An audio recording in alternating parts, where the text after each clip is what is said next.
안녕하세요. 김철회입니다. 지방자치행정론 제 10장 시민단체에 대한 강의 동영상을 올려드리도록 하겠습니다. 화면 공유를 해볼게요.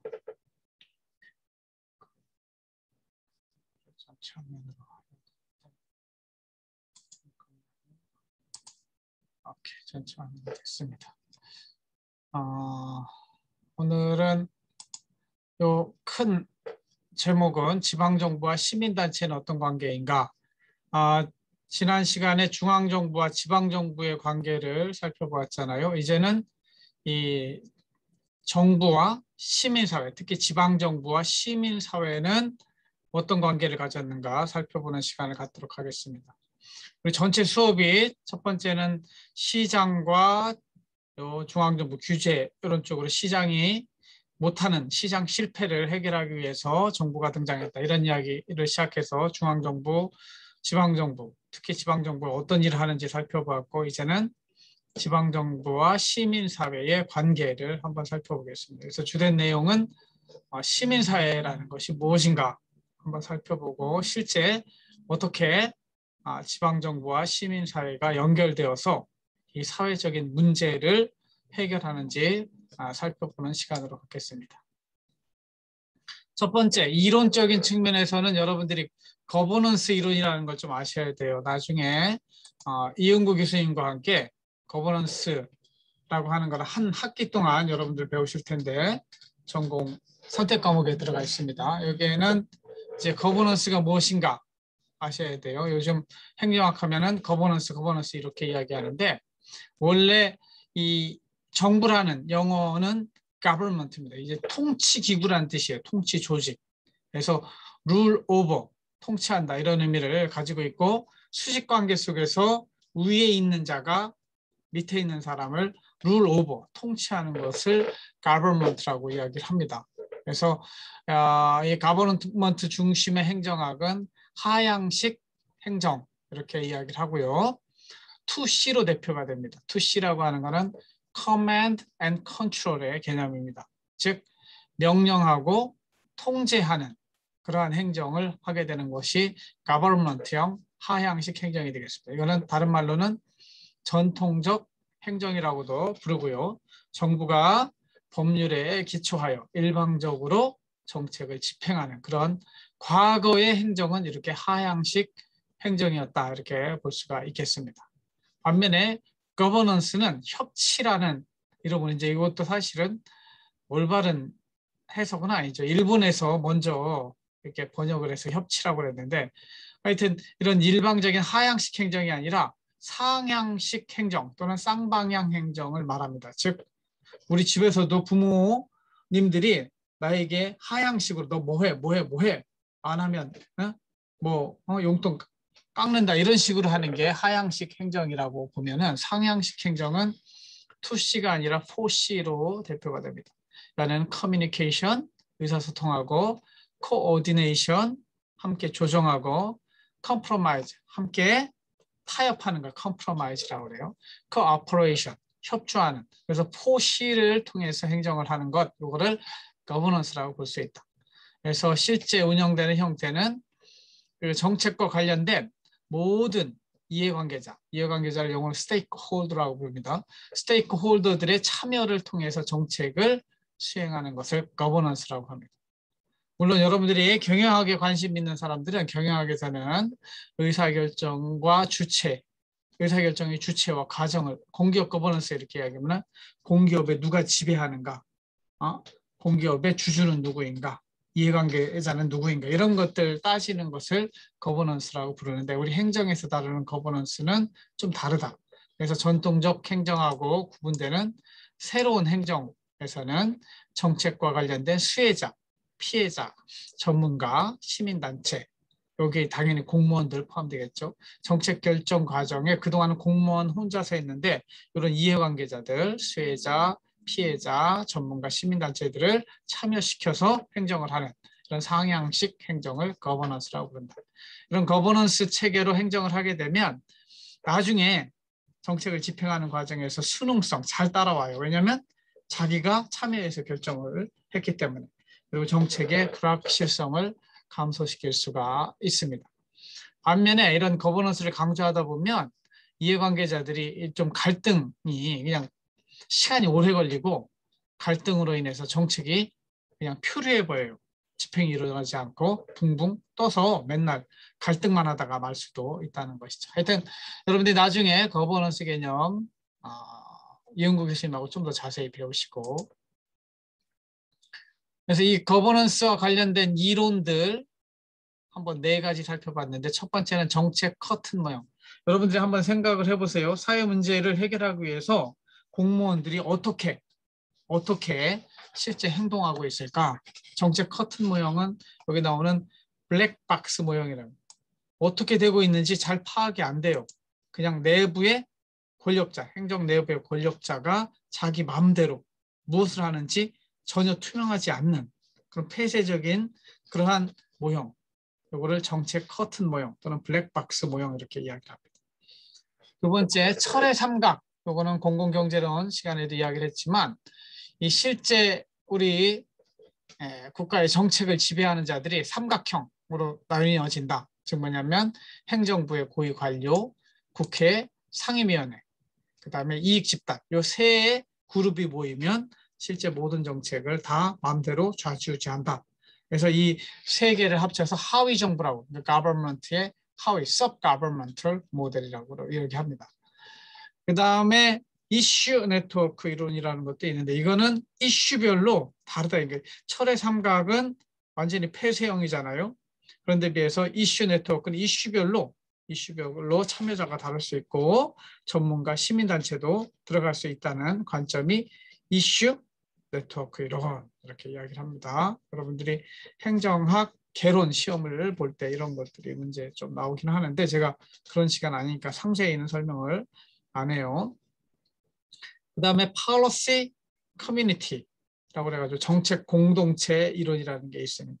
이거는 이슈도 아니고 개별 정책별로 하나하나 복지정책, 환경정책별로 철의 삼각, 이 하위 정부, 즉 여기서 나오는 고위 관료, 공무원, 국회, 국회의원, 이익집단 뿐만 아니라 전문가들로 구성된 공동체에서 중요한 결정을 하더라. 이것도 상당히 이슈 네트워크에 비하면 좀 폐쇄적인 특성을 가진 그것을 policy community 이론이라고 합니다. 그래서 여러분들 맛보기로 정책 커튼, iron triangle, issue network, policy community 이런 것들에 있다 하는 것들 살펴보시면 되겠습니다. 두 번째는 이제 우리가 이번 주제가 시민단체인데, 시민단체는 무엇이며 어떻게 운영되는지 한번 살펴보도록 하겠습니다. 여러분들이 언론에서 시민단체 이렇게 하는데, 시민단체하고 구별되는 개념이 있어요. 그 뭐냐면 interest group이라고 하는 이익집단이에요. 이익집단은 뭐냐? 특수한 이해관계를 같이 하는 사람들이 만든 단체고, 자신들의 이익을 확보하기 위해서 정치인들 또는 공무원들에게 압력을 가해요. 왜 그러냐면 대의민주주의 하에서 이 사람들은 표를 가지고 있기 때문에 그래요. 그래서 다음 선거 때 우리한테 표 받으려면 우리 말 잘 들어. 이게 압력을 넣는 거죠. 그래서 프레셔 그룹이라고 해요. 법률을 제정하는 과정에 집단 이익이 반영되도록 로비, 정치 자금을 대기도 하고 투표권을 행사하기도 합니다. 그리고 정책을 수립 집행하는 과정에서 집단 이익이 반영되도록 또 로비를 하고 압력을 가합니다. 그래서 이런 이익 집단이라고 하는 것은 interest, 그 집단의 이익을 추구하기 때문에 집단 이기주의라고 얘기를 해요. 그래서 집단 이기주의가 가장 강한 이익 집단은 의사협회, 변호사협회 이렇게 되어 있습니다. 그 다음에 지역 이기주의도 있어요. 지역의 이익을 보호하기 위해서 똘똘 뭉치는 그런 형태를 지역 이기주의라고 하는데, 영어로는 님비 현상, 핀피 현상 이런 말들이 있어요. 님비 현상은 not in my backyard예요.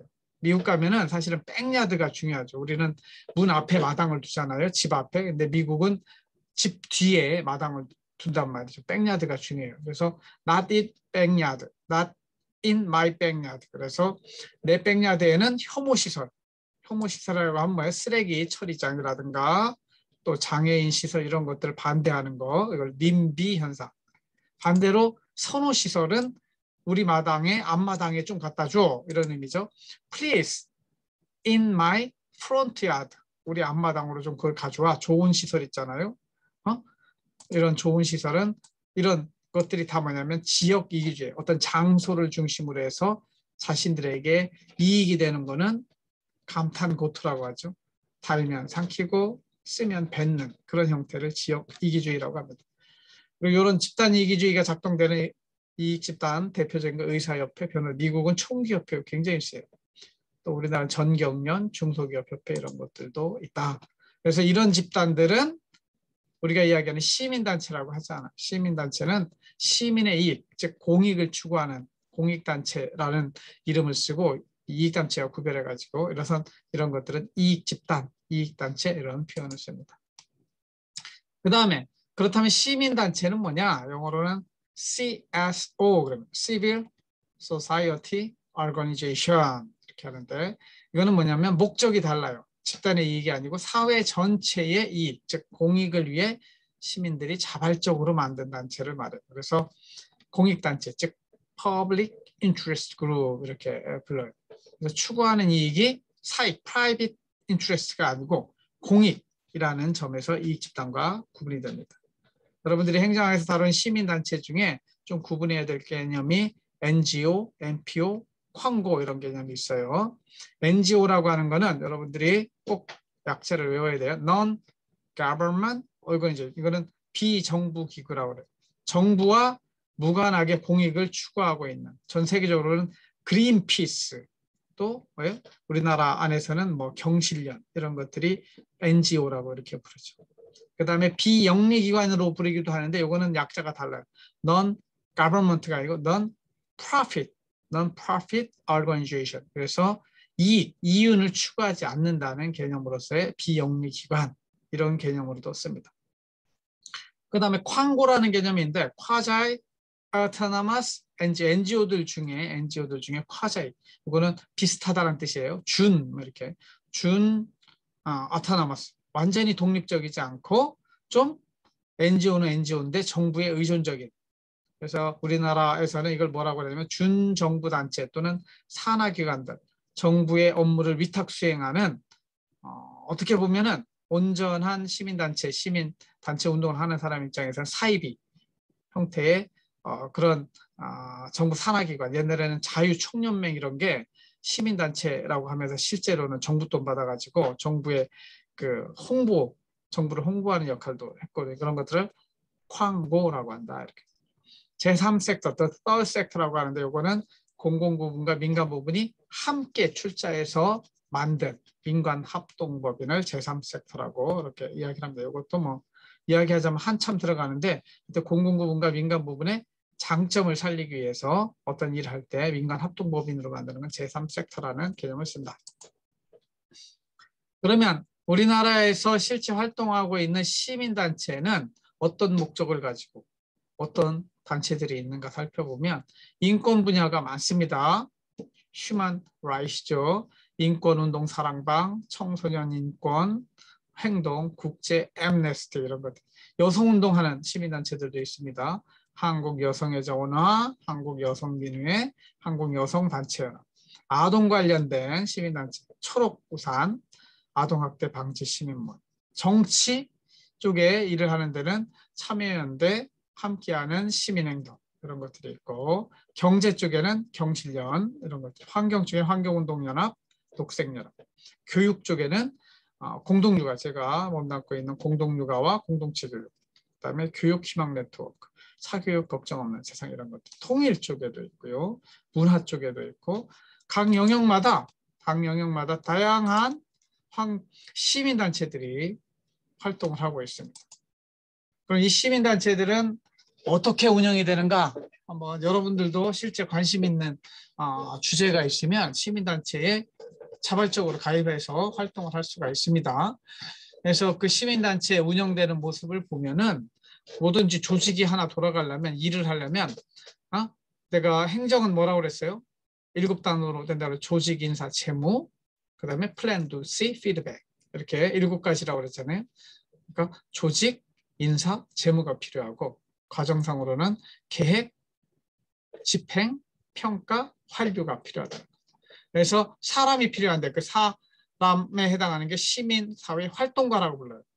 그래서 설립 목적과 관련된 사회 문제에 대한 분석과 대안을 도출하고 이 사람들이 집회도 개최하고 캠페인을 조직하기도 하고 이 사람들이 회원도 모집하고 기금도 모집합니다.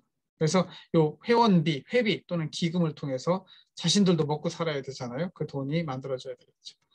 그래서 제일 중요한 게 돈인데 시민단체의 재원 조달은 조직을 이렇게 시민사회활동가들이 자신들의 추구하는 목적에 동의하는 사람들을 모아서 사람을 모으면 사단법인이라 사람들의 모임은 사단법인, 돈을 좀 모아놓으면 이거는 재단법인, 그리고 법인이 아닌 그냥 단체로 활동할 수도 있습니다. 그러나 나중에 모든 행정들이 법을 중심으로 이루어지기 때문에 좀 조직화되면 법인으로 전환을 하기도 하죠.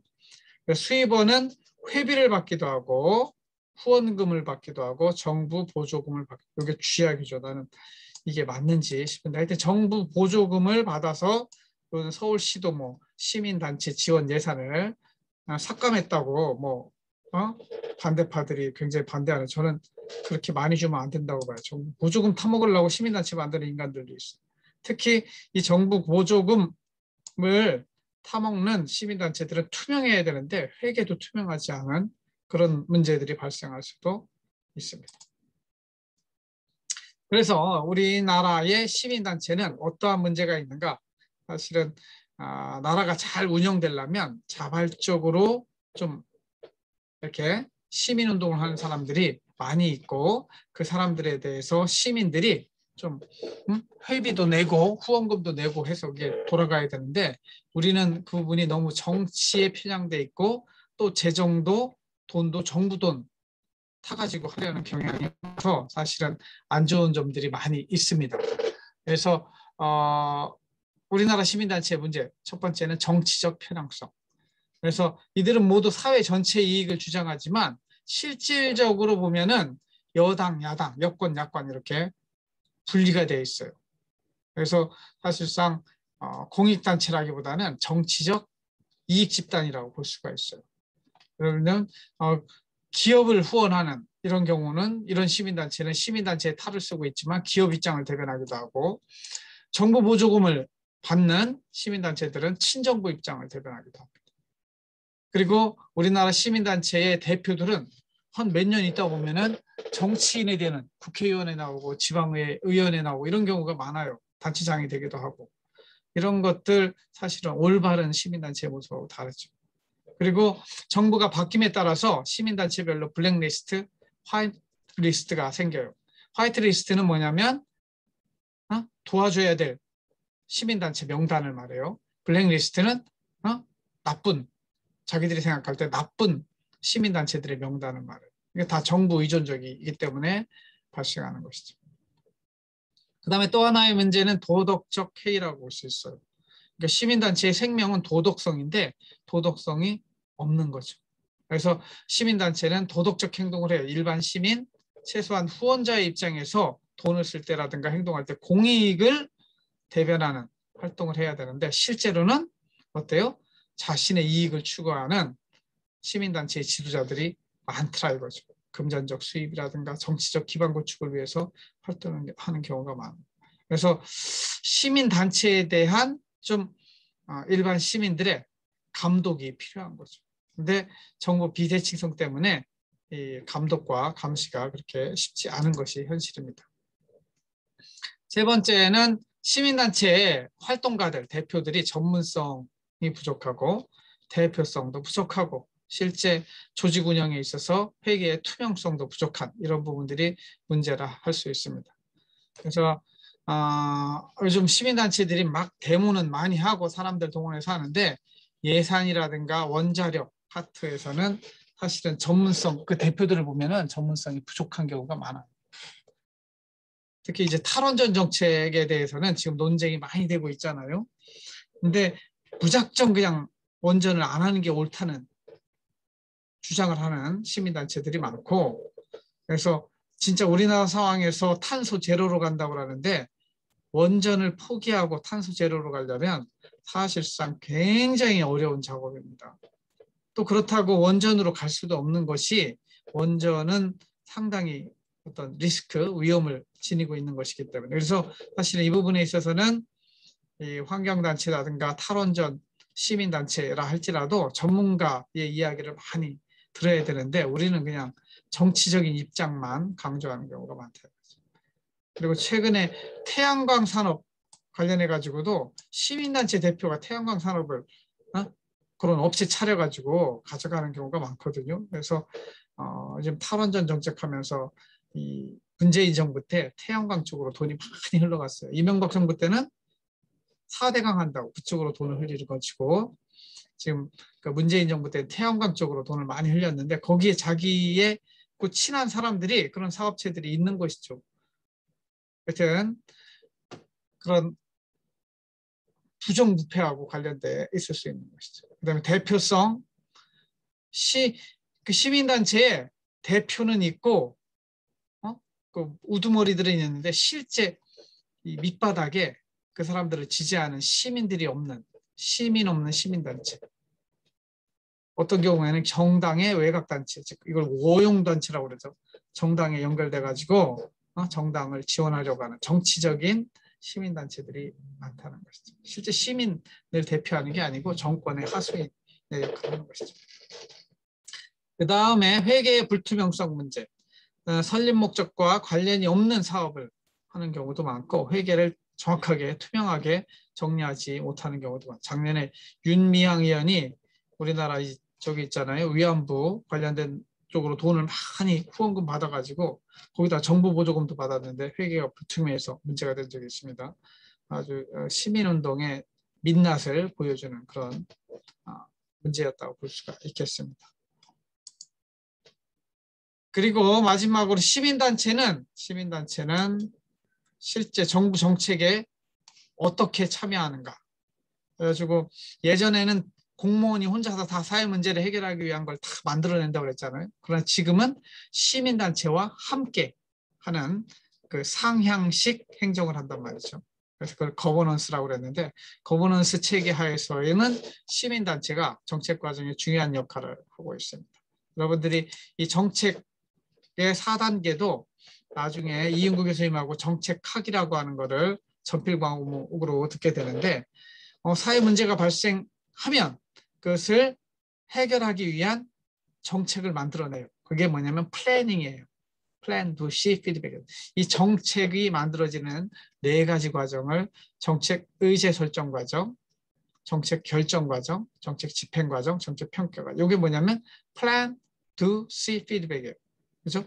여기 의제 설정과 여기 정책 결정 요거 1, 2번이 플래닝, 집행이 doing, 평가가 C, 그 다음에 환류가 있어야 되는 거죠. 여기 5번째 하면 환류. 그러니까 4단계에는 평가 및 환류가 여기에 묶여 있지만 원래는 플랜, 도, C, 피드백의 과정을 거친다. 그래서 첫 번째 정책 과정의 첫 번째 단계는 아젠다 세팅. 그래가지고 의제 설정 과정이라고 하는데 우리 사회의 문제가 이렇게 여러 개 발생하고 있는데 이거를 정부가 참여해서 이 문제를 해결할 것인가.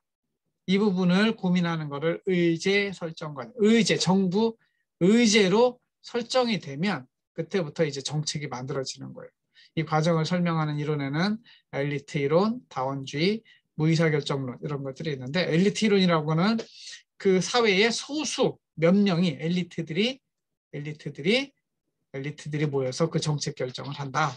그래서 이거는 내부 과정 이론이라든가 철의 삼각, 하위 정부 모형을 대변하는 이론이 되겠습니다. 다원주의 이론은 뭐냐면 킹던의 정책의 창 모형 이런 것도 있고 사바티어의 정책 옹호 지지 연합 모형 이런 것들도 있는데 이거는 여러 사람이 함께 참여하는 것이죠. 특히 사회의 영역, 시민사회의 영역이 굉장히 영향력이 크다.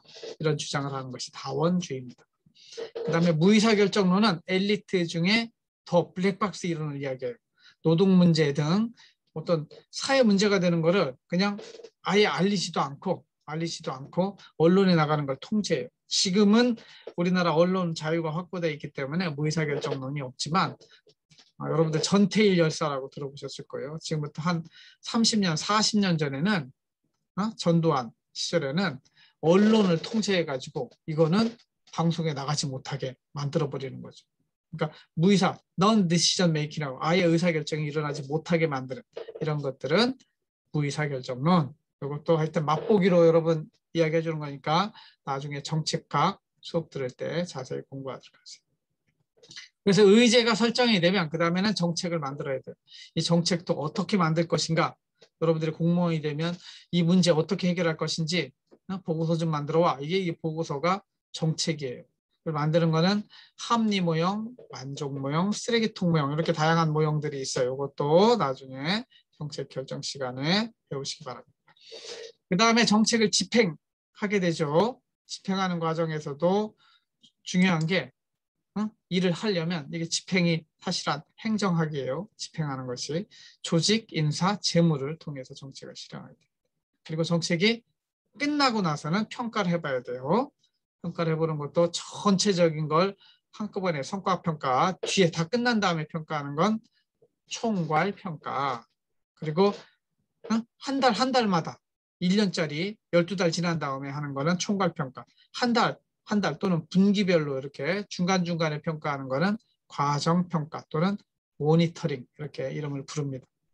이런 과정에 우리 초점은 시민단체니까 시민단체는 어떻게 참여를 하는가. 의제 설정 과정에서는 어떻게 해요? 데모를 하는 거예요. 언론, 집회, 시위, 토론회 이런 것들을 통해서 이거 정부가 해결해라. 예를 들면 1990년대 낙동강 수질이 계속 나빠지니까 이거 정부가 관여를 안 하고 있어요. 그럼 거기 가서 데모를 하는 거죠. 그럼으로써 정책 의제화 시키는 작업들을 정책 의제 설정 과정에 시민단체에 참여를 합니다. 정책 결정 과정에서는 공청회, 청문회 이런 것들이 열리는데 그때 함께 들어가서 이야기를 하는 것이고 또 자문위원회에 시민단체들이 들어가는 경우가 요즘은 많습니다. 실제 집행하는 과정에서도 잘하고 있는지 시민들이 모니터링. 여러분들도 사실은 학생의 대표를 뽑아놨으면 학생의 대표가 잘하고 있는지 모니터링하는 그런 작업들이 필요한 거죠. 그 다음에 다 끝난 다음에는 시민들이 평가를 해보는 거예요. 잘했는지 못했는지. 중간에 모니터링하는 거 이거 과정평가라고 볼 수 있고 저번에 주민의 권리에서도 이야기했지만 시민단체를 중심으로 주민 감사 청구권을 활용해서 우리가 주인인 지방정부의 단체장이 정책을 잘 집행하고 있는지에 대한 감사 청구를 할 수도 있어요. 그리고 시민단체 이름으로 평가 의견을 공표할 수도 있습니다. 그래서 시민단체에서 이런 활동을 함으로 인해서 견제의 기능을 하는 것이죠. 물론 본질적으로 법상으로는 지방의회가 이 일을 하게 돼 있지만 지방의회가 이 일을 못할 때 시민단체들이 자발적으로 구성된 시민단체들이 이 일을 하게 되는 것이죠. 그리고 대전시 시민단체 활동을 좀 한번 살펴보면 전국적으로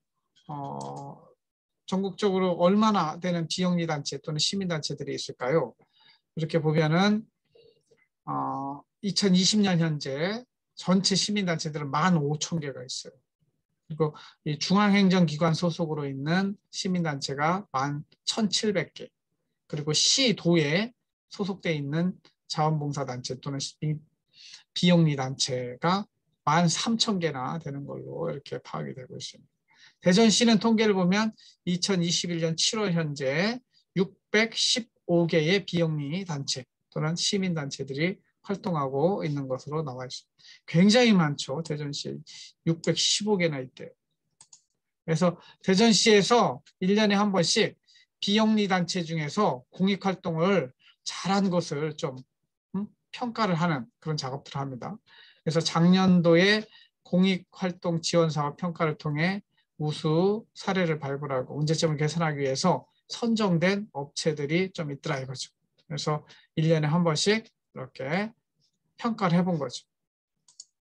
그 중에서 좀 우수한 업체로 나온 것이 우수한 비영리단체, 시민단체로 나온 게 뭐냐면 최우수 단체로 한국소비자교육원 대전 광역시 지부. 여기서 어떤 내용을 했느냐? 나트륨 줄이기, 오감 만족, 소비자 교육 및 캠페인 이런 것들을 수행한 거죠. 그래서 너네들은 잘했으니까 정부가 좀 보조금을 줄게. 700만 원을 보조금을 준 걸로 나와 있고요. 우수단체로 나와 있는 건 대전 YWCA. YWCA는 뭐냐면 영우먼 크리스찬 어소시에이션, 여성들 중에 크리스찬 모임이죠. 그래서 YWCA. 그러니까 남자면 young man 그러면 YMCA가 되는 거야. 크리스찬 어소시에이션. 그래서 YMCA도 있고 YWCA, YW 우먼이에요. 여자들 모임인데 여기서 과대 포장에 대한 인식 변화를 위한 소비자 모니터링을 했어요. 그런 것들 잘했다고 평가받아서 여기도 500만 원 받았습니다. 그다음에 한밭 사랑복지센터 파랑새 봉사단이라는 그런 시민단체는 저소득층 35세대의 주거환경 개선, 여러분 헤비타트 하는 거 이렇게 들어보셨죠? 집 지어주는 거. 이런 것들 주거환경 개선하고 취약계층 무료 급식 지원 이런 것들을 한 것이 좋게 평가받아서 보조금 700만 원 받았습니다. 제가 다니는 교회에서 사실은 이런 것들을 많이 하고 있는데 교회 안에서도 교회 안에 시민단체를 만들어가지고 이런 것들을 봉사단을 만들어서 할 수도 있겠죠. 그래서 대전시에서는 63개를 좀 평가해서 그렇게 최우수 하나, 우수 2개 이런 우수단체를 평가하고 시상을 했다. 이런 것들입니다. 그래서 이번 제10장에서는 시민단체에 대해서 배웠는데 지방자치라고 하는 것이 본질적으로는 스스로 통치를 하는 것이기 때문에 대표자인 단체장과 또 지방의회 의원을 통해서 하는 것도 필요하지만 우리가 시민 단체를 만들어서 좀 우리가 관심 있는 분야에 직접 참여하고 그리고 지방정부의 정책이 좀 좋은 쪽으로 변화될 수 있도록 그렇게 활동하는 여러분들 중에도 그런 쪽에 관심이 있으면 활동가로서 그런 쪽에 일을 하실 필요가 있어요. 다만 그런 시민단체 활동가들은 그렇게 큰 돈을 벌지 못해요.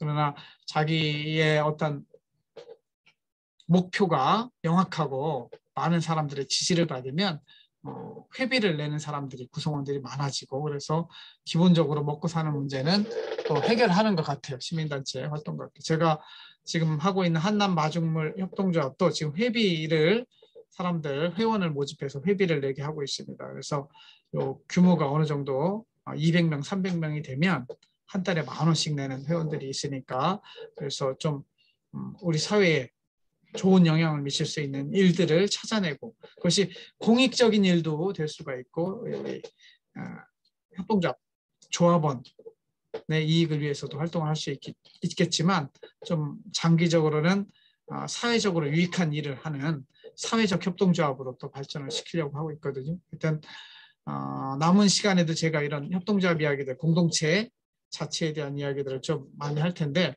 그런 것들 관심 있게 들어보시고 여러분들도 기회가 되면 한남 마중물 협동조합에 참여하셔서 의미 있는 이런 시민단체 활동 또는 협동조합 활동도 해보시기를 권면드립니다. 오케이, 오늘은 여기까지 동영상 수업은 마치고 실제 줌 수업 시간에 서로 질의응답하면서 여러분과 만나도록 하겠습니다. 들으셔서 감사하고 줌 수업 시간에 다시 만나도록 하겠습니다. 감사합니다.